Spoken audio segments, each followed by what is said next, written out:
The Il-2 became the most produced aircraft in the history of aviation and played a major role in World War II.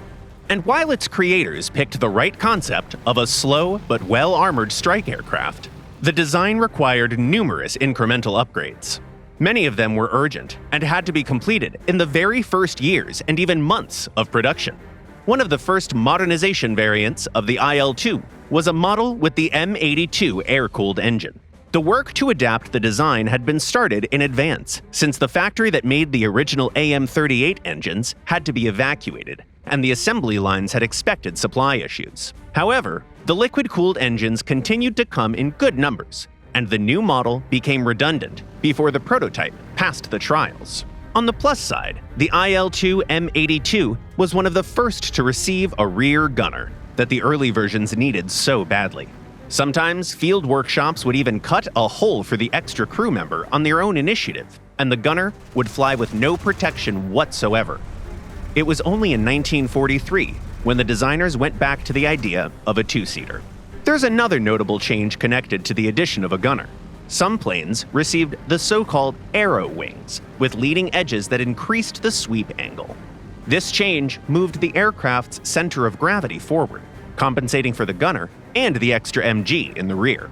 Another change the designers were looking to make was increasing firepower.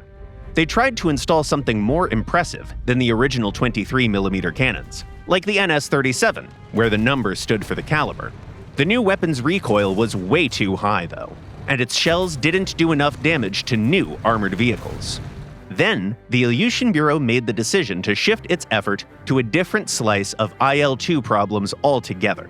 The next step in combat effectiveness required radical rework, so the engineers enhanced the deep modernization of the aircraft with a completely new design that included their accumulated experience.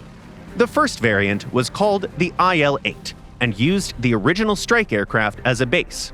It received a much more powerful AM-42 engine that added almost 50 kilometers an hour to its top speed at medium altitudes.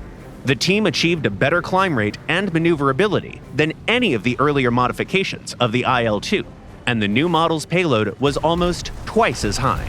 The aircraft completed trials with great results and received appreciation from the pilots, but still ended up losing to the second contender. The winner was an even more advanced aircraft that used a completely new platform. Based on the cancelled Il-1, the Il-10 showed more promise and received the green light. It inherited the thick armor of the Il-2, but its speed exceeded 550 kilometers an hour in level flight during trials. The Il-10 was a true step ahead. Pilots who were used to the sluggish Il-2 basically got a fighter with all the qualities of a strike aircraft. The Il-10 saw successful use at the end of World War II and later during the Korean War. The Il-2 development experience was used even later for projects of jet strike aircraft. Creators reused both the general concept of a slow, well-armored plane and the details, like the tail gunner. Soon, however, the Soviet Union made a major reform that abolished the entire class of ground attack aircraft, assigning the function to fighter bombers and strike helicopters. All of this would change with the creation of the Su-25, but that's a story for another time.